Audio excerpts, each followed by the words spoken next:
Welcome to the Research Culture Uncovered podcast, where in every episode we explore what is research culture and what should it be.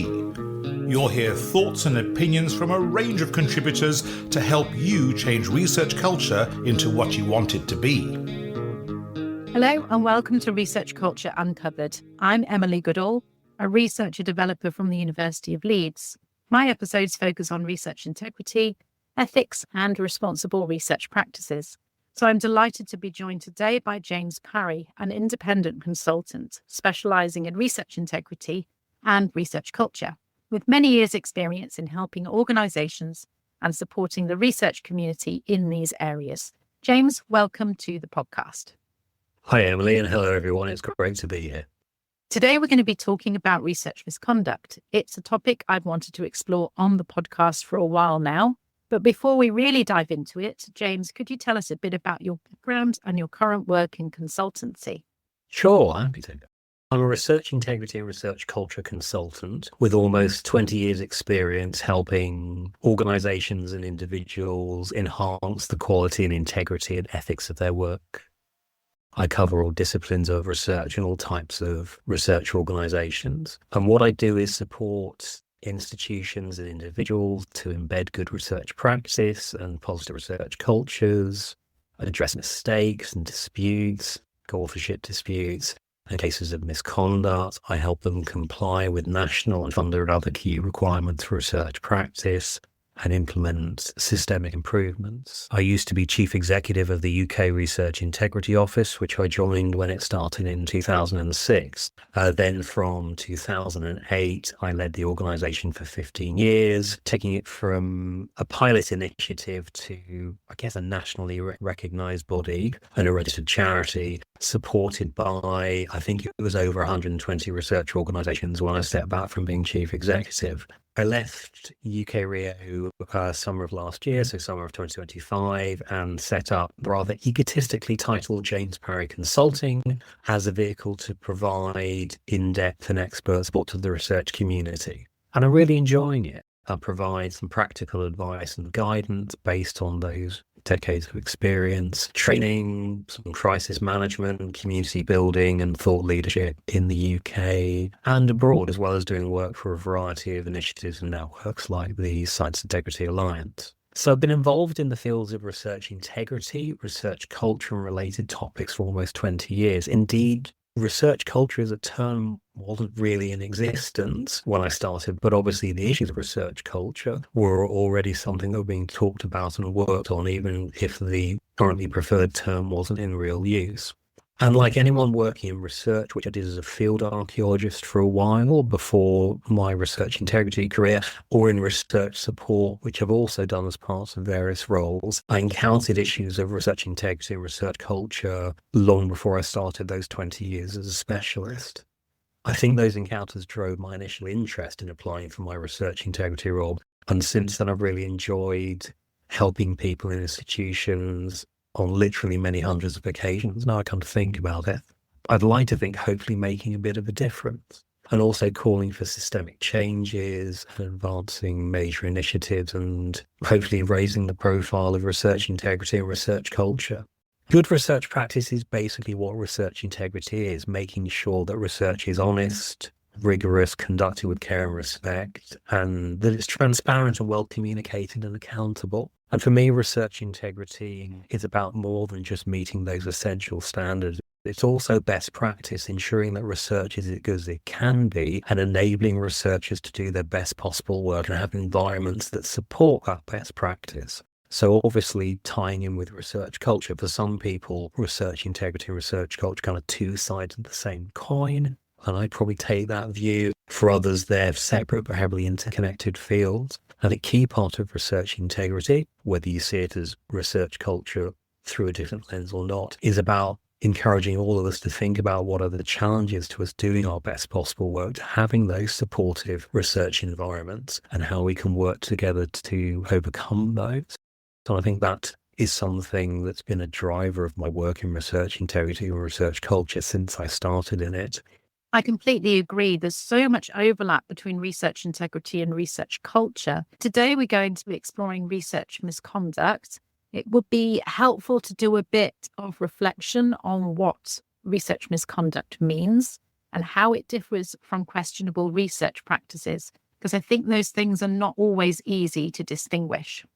Absolutely. And I think it's worth noting that like so many concepts in research, there's no universal definitions for this stuff. For research misconduct and questionable research practices, which I'm going to shorten for QRPs just so I spend less syllables on it. But so it's really important for researchers to understand how their country, their research organization, their research funders, or publishers define them, because there's no kind of universal standard. And as well as the kind of standards and definitions vary, the terminology varies. So you might hear scientific misconduct or research fraud instead of research misconduct. The EU Research Integrity Code, published by a learned academy called ELEA, uses the term unacceptable practices instead of questionable research practices.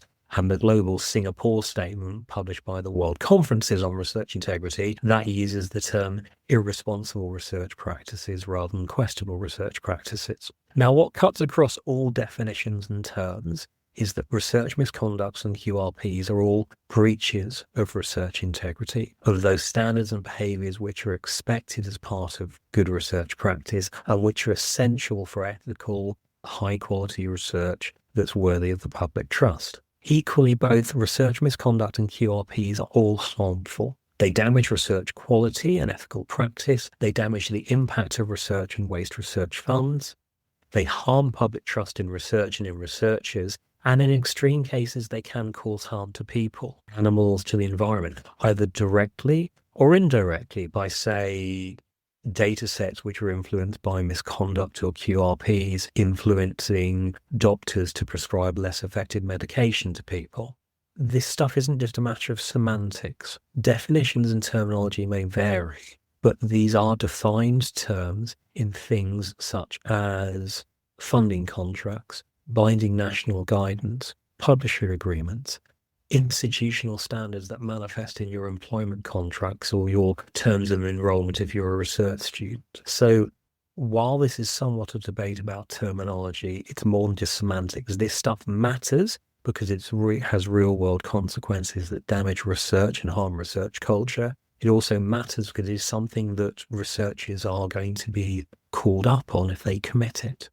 Now, in terms of actual definition, research misconduct is defined in many jurisdictions as having three main forms, though many countries like the UK go further. So at the very least, research misconduct is fabrication, falsification, and plagiarism, often called FFP for short. So making stuff up, inappropriate manipulation, data, findings, results, processes, and the like, or using other people's ideas or work or materials without acknowledgement or permission. The UK definition in a document called the Concordat to Support Research Integrity goes further, as do many other national definitions. And I should note a competing interest. The current definition of research misconduct in the UK in the 2025 edition of the Concordat is basically the same as the 2019 Concordat definition, and I was the lead or author of that section of the Concordat, working with others, of course. So in the UK, as well as that FFP, falsification, fabrication, and plagiarism, research misconduct also includes failure to meet legal, ethical, and professional obligations. So basically not observing your ethical or other missions for the research, your breach of duty of care to participants, to animal subjects, to the environments, to fellow researchers, misuse of personal data, and the like. It also includes misrepresentation of data, misrepresentation of your involvement in the research, saying you did more than you actually did, or saying others did less than they actually did. That ties into problems with authorship, for example, in research. Misrepresentation of your competing interests. And also the UK definition includes improper dealings with allegations of misconduct. So covering it up, taking out reprisals against whistleblowers, that's also research misconduct. And that last section of the definition, it should be noted that can also be considered breaches of sort of HR good practice by an employer. If you cover up malpractice or enact reprisals against whistleblowers, that can be a breach of other things, not just research misconduct standards. It's also important to state that research misconduct doesn't include things like honest errors or differences of opinion, such as on research methods or interpretations of finding. When we are testing whether something is research misconduct or not, for both research misconduct and questionable research practices, it's about what were the standards at the time. Because there are things in research that are treated now as misconduct that might not be treated as misconduct 10, 20 or more years ago. Equally, there are things that have always been wrong. Now, in terms of QRPs, that's really interesting. A traditional view is to think of research practice as being on a continuum. At one end of that line, you have good practice. Then you have mistakes and errors and accidents, the avoidable setbacks. And then you have questionable research practices. And beyond those, we reach the other end of the continuum and find research misconduct.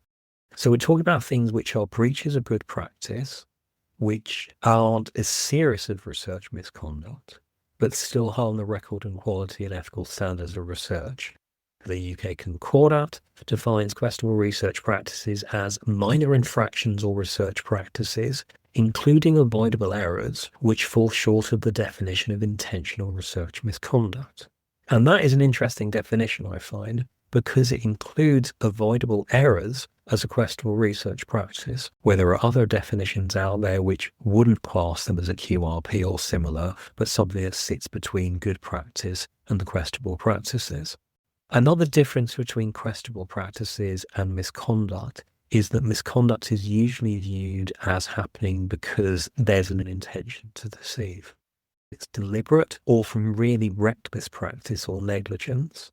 Thank you. That's a really thorough definition. And I'm glad you've gone into so much detail, because I think it's something that's quite hard to decipher and think about, well, when or where is the boundary crossed?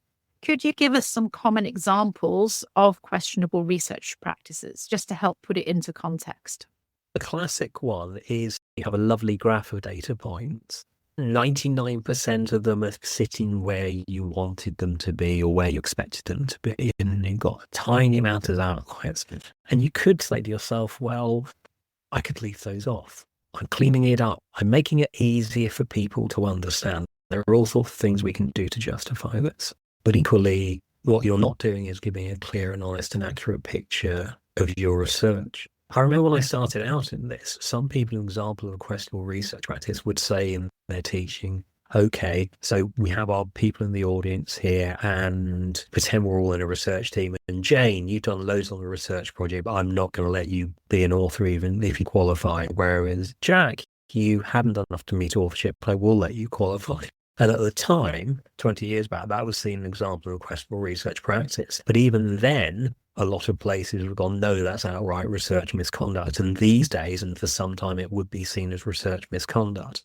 But the definition I quite like is deliberately sloppy research. So it's cutting corners, it's being fast and loose with it. And the drivers for that, which I'd really like to discuss, could be overconfidence or time pressures, falling in love with a theory or an idea. And that can be the start of a very slippery slope. So it's minor stuff. And I think, as with any case of research misconduct, they need to be assessed on a case-by-case basis. And there can be a fine line between a mistake, a dispute, and between a questionable research practice. And if in doubt, seek help so you can navigate those complexities. If you've got concerns about something you see going on, or you're involved in something you're not sure whether it's good practice, a disagreement between colleagues about the right thing to do, or a questionable research practice, or worse, don't go through it alone. Speak to someone else. Absolutely. It's really good advice for our listeners. There's evidence to suggest that research misconduct and questionable research practices happen more often than we might think. From your experience, what are the underlying pressures or systematic factors within our research cultures that are driving these poor practices? There's a lot of debate on how common or uncommon research misconduct is, and often compare the number of known cases with the number of research projects carried out. Some people have concluded that this means research misconduct is rare. Others state that the known cases are the tip of a much larger iceberg, and I would tend to go with the latter view. In terms of whether it's rare or not, I remember a quote from years ago that I've used in teaching. The European Union defines, or used to define, a rare disease as occurring in 1 in every 10,000 people or less. Whereas we have studies and surveys showing that sometimes 1% of researchers admitted to engaging in serious research misconduct. We need better numbers on the state of research misconduct in the UK. We have some figures. Research consulting has done some great analysis of annual research integrity statements and their summary data on misconduct on behalf of the UK Committee on Research Integrity, UK CORI. But those annual statements to date tend to be quite university focused. But there have been a lot of studies on drivers of misconduct, of QRPs, and of wider challenges to good research practice. And though we need better data in some ways, we have already more than enough to undertake evidence-based action. For example, for the analysis of annual integrity statements I mentioned, reported that the top 3 allegations for research misconduct are plagiarism, failure to meet legal, ethical, and professional obligations, and misrepresentation. And misrepresentation often means authorship disputes. I've invited on a lot of those over the years. And that's interesting in itself because the classic forms of misconduct are said to be fabrication, falsification, and plagiarism. Yet there's data, robust data. There's a great analysis by research consulting showing that actually it tends to be plagiarism, failure to meet legal, ethical, and professional obligations, and misrepresentation. And there's more evidence coming. UK CORI has been undertaking research into research misconduct. I was on its working group for a while, and that work on research misconduct, systems, and potential systemic changes in the UK is due to publish later this year, I understand. We're talking about breaches of research integrity when we discuss drivers of those breaches. And I think it's worth discussing how research integrity, good research practice works. For me, it manifests on 3 levels. On the level of individual research projects, so our standards and behaviors when we do our research, or when we support research, if we're in a research enabling role. Then we have the organizational level, policies and systems, its values and ethos, its leadership, its research culture. And then there's the kind of systems level, how your country decides research is commissioned, funded, carried out, monitored, disseminated, and assessed, and the international systems that influence those national ones. And accordingly, we see drivers for research misconduct and QRPs manifesting on each of those 3 levels, and everything is interlinked. As an example, UK CORI in 2024 published a great report on indicators of research integrity, and it notes that undue pressures on the productivity of research staff, on academic staff, may be linked to a focus on outputs rather than process, as well as linked to cases of questionable research practices and potentially research misconduct. And in my experience over 20 years, we see those pressures coming in at the researcher level from team leaders, from heads of departments and others, at the organizational culture level from senior leaders. And those senior leaders will in turn feel driven by factors from the system level. And I say this particularly to people who are in those roles I just mentioned. Not all team leaders, not all department heads, not all senior leaders, but certainly enough of them. And that leads to those pressures being thoroughly embedded in researchers themselves. They carry them with them. They believe them. They are their lived experience, and they are very, very real. We are all responsible for keeping the standards of research integrity, for good practice, to maintain that even when under pressure. But we need to recognize and act on the knowledge that the culture of research organizations and systemic pressures around careers and funding and publication can influence behavior. How research is commissioned, funded, managed, and shared, and the pressures arising that people in leadership roles and peers spread around and we take ourselves, it can sometimes make good practice much harder. Research integrity, good practice, is also challenged by changes in how we do research, such as practical and ethical issues of responsible use of emerging technologies like AI. And research institutions are under increasing pressures these days, time, financial constraints, concern about research security and potential misuse of research. And in particular, we're living in a time of incredible precariousness economically. People are worried if they're still going to have a job next year, next month, next week. And as well as the big challenges, we all face pressures every day that can make it harder to maintain best practices. Expectations that the only good, quote unquote, results are positive, novel, or theory confirming findings. A sort of publish quickly mindset that our career will suffer if we're not frequently publish research in high profile outputs, with lovely positive data and findings, the so-called publish or perish, but it's something that people feel very deeply. It's real, unclear expectations on complex issues like authorship, data management, or use of those emerging tools. I advise on this stuff a lot. And overconfidence or stress leading you to assume nothing will go wrong, so you end up rushing or skipping key steps or checks. And I think acknowledging these challenges is the first step towards addressing them. And that's particularly important for those in a kind of leadership role, to lead by example. Yes, there does need to be systemic change, but equally there's stuff that we can and should be doing now.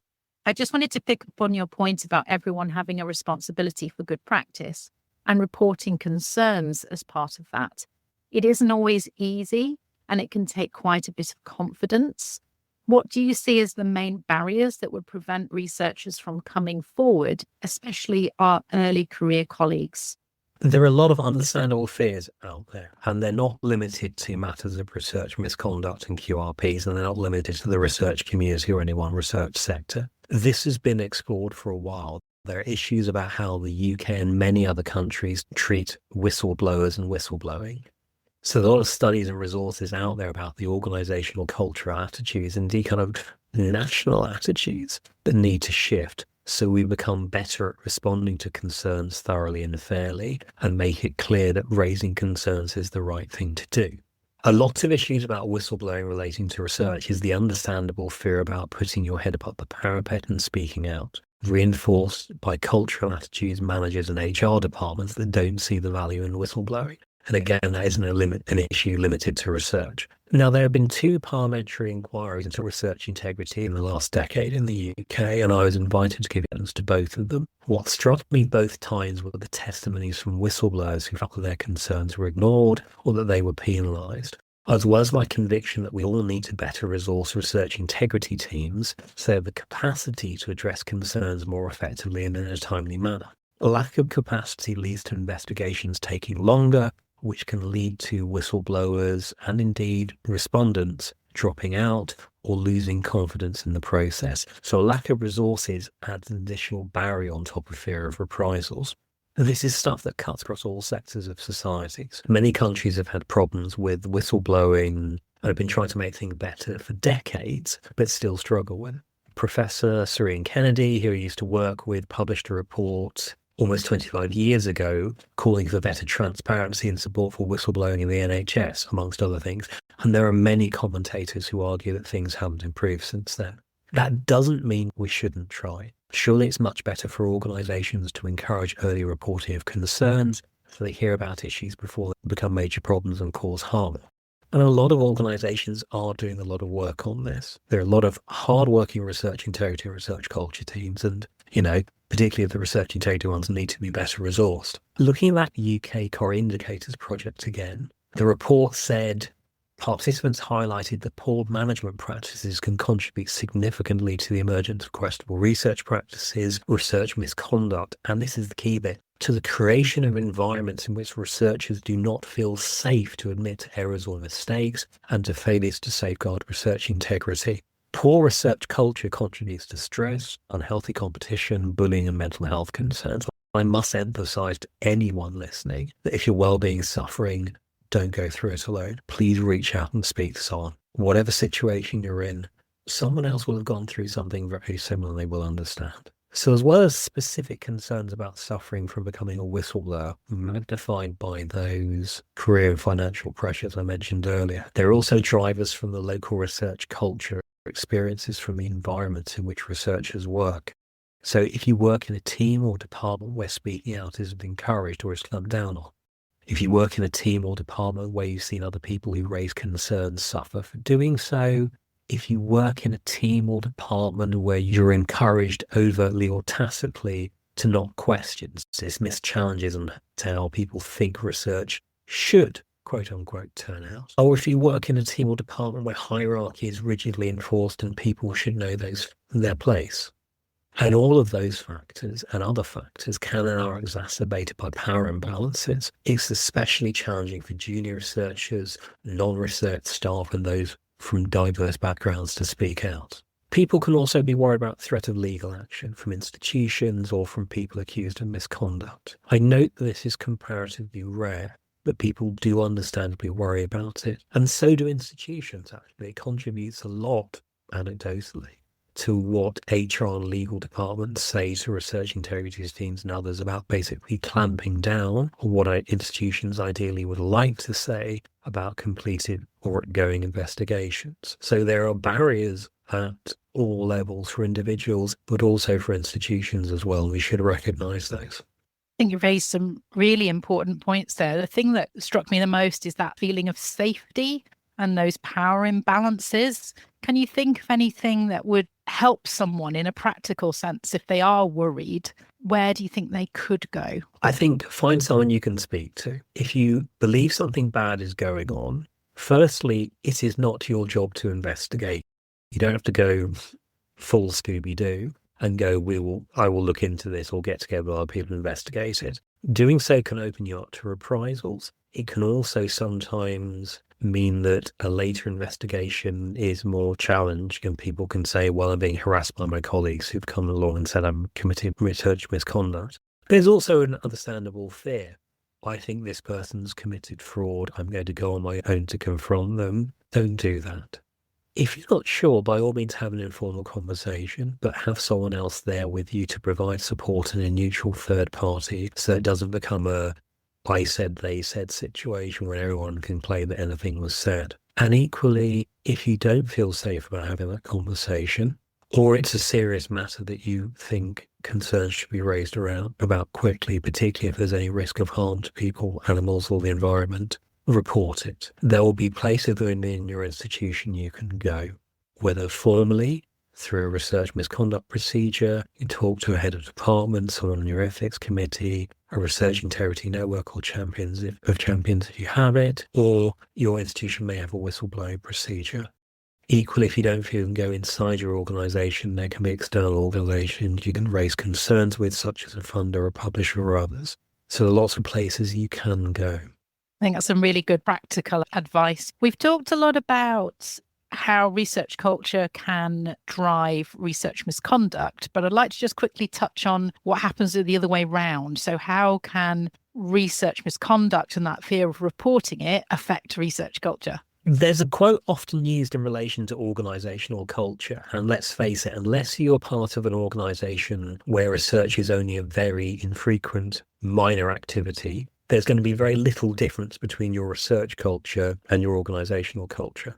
The quote I've heard lots of people say in different ways is, your culture is defined by the bad behaviours that are tolerated, whether they're tolerated overtly or tacitly. And that certainly applies to research culture in terms of research misconduct, in terms of fears of reporting it, and in terms of the other unacceptable behaviours such as bullying, harassment and discrimination that often accompany instances of research misconduct, or which can happen to those who raise concerns or who are accused but later exonerated. This stuff is corrosive. It's not only harmful to research quality and ethical standards, not only damaging to trust in research and trust in researchers, it also corrodes working relationships. It poisons trust between collaborating institutions. It harms people's well-being. It can drive people out of jobs or even a career, and it can discourage others from speaking out when they observe problems. So similar effects to unchecked bullying or harassment or discrimination. It can also encourage other people to do stuff they shouldn't because they think, well, other people have effectively gotten away with it, so why not? I said earlier that research integrity is not only about making sure that research is of the highest quality ethical standards and thereby the highest benefit to society. It's also about enabling researchers to do the best work that we can and having research environments that support that. Research misconduct, fears about reporting it, failures to address it robustly, damages both of those aspects, both research and also the people and environments involved. So for the sake of a healthy research culture, institutions need to address research misconduct objectively, thoroughly and fairly, in a timely manner, and with as much transparency as possible. And we should recognise a lot of institutions are trying very hard to do this. Though we also need to recognise there are some binding confidentiality requirements, particularly in relation in the UK to employment law, but institutions should still be as open as they can within those requirements.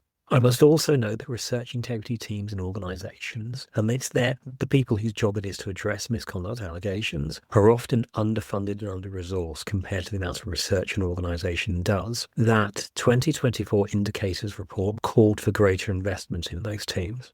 So investigations can be hit by capacity issues or in institutions where allegations have been less common by a lack of expertise. Those two factors have been behind a lot of requests for my consultancy help, for my advice and training. I just wanted to finish today by thinking about what practical steps institutions and researchers can take to build those cultures which do feel safe to question and challenge. And I think we've touched on that already, but I just wanted a kind of a top tip summary of practical steps just to finish. There's a great paragraph from the European Code of Conduct for Research Integrity that says, in their most serious forms, unacceptable practices are sanctionable, but at the very least, every effort must be made to prevent, discourage, and stop them through training, supervision, and mentoring, and through the development of a positive and supportive research environment. I'd second all of that and add learning lessons from cases of research misconduct and QRPs and sharing those lessons within institutions, and also making sure that policies and systems are practical and proportionate and able to handle the many pitfalls that come up in relation to concerns about research misconduct and QRPs and investigating them, genuinely encouraging open discussions of problems and early reportings of concerns. There are challenges here, translating national and funder standards effectively into local systems and procedures, making sure those systems and procedures can handle the complex issues that can come up during investigations, and then truly embedding them and their reporting mechanisms in the culture of the organisation. I've done a lot of work with institutions and senior leaders on these challenges over the years, from drafting those procedures, advising on investigations, and helping to set up and train networks of research integrity champions who can act as local content for the easier reporting of concerns. I think there's also the question of training.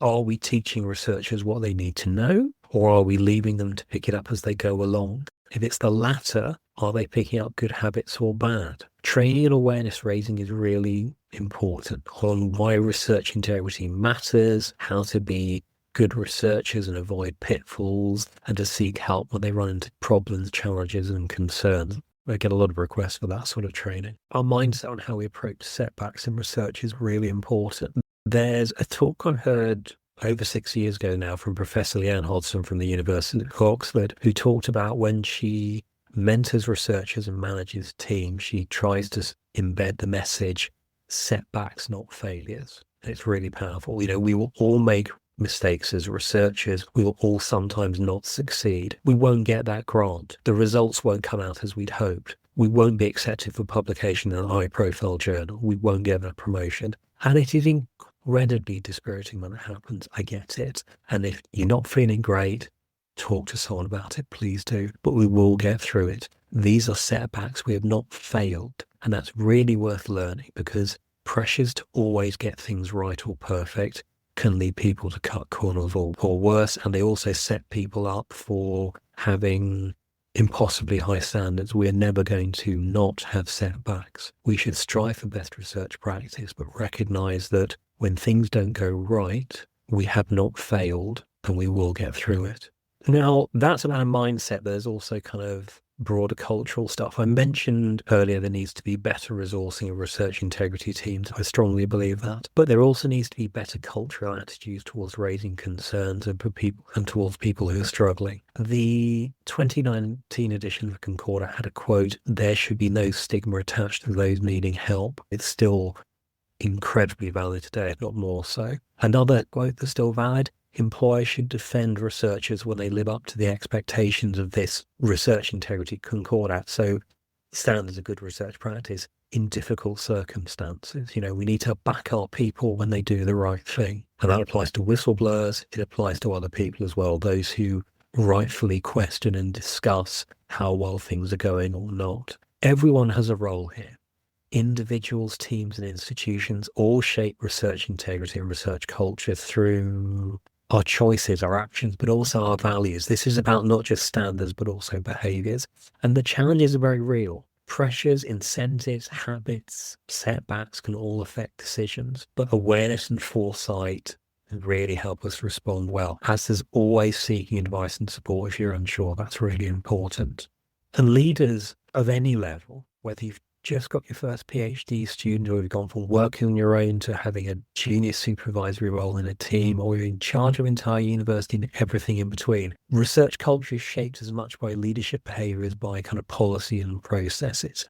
The messages we send through our actions, like how we handle pressure, how we respond to mistakes, how we acknowledge contributions, are what set the tone. So, leaders and supervisors can promote integrity by recognizing and rewarding good practice in other ways, not just high publication count or fantastic grant income, even small acknowledgements of effort. So for, positive collaboration or mentoring, careful data management, a kind word, it all reinforces that research integrity and healthy research cultures are valued. Again, through leadership, creating an environment where people feel safe to admit mistakes or ask questions is so incredibly important. When we can talk openly about problems, we prevent them from repeating or escalating. As an example from another profession, surgical checklists have been shown to save lives. Surgery is a very hierarchical profession. The chief surgeon in the operating theatre is basically God on earth. And people in those circumstances can feel bad about speaking up, but checklists in surgery give people a framework for making sure that issues and problems aren't missed and empower people to speak up, because, okay, my surgeon has asked me about this item on the checklist, and therefore it's entirely right for me to respond and say, actually, we haven't got that right and we shouldn't go ahead. Checklists are one mechanism for this, but I think the key point is enabling people to feel they can talk openly about problems, making space for reflection, regular discussions about values and standards and expectations help teams and departments and groups stay aligned. And this is something that's every day. It's a shared responsibility, not something extra or alien or otherwise. Sooner or later, we're all going to face situations where expectations or pressures from others may not sit comfortably with the ethos of being a good researcher, our own ethical values, or the standards or permissions for a project, being asked to spin results more positively than the data actually supports, or downplay uncertainties, or to engage in or pretend not to notice something questionable or outright misconduct. When those challenges and dilemmas and situations arise, the most important thing for individuals to do is to pause and seek advice.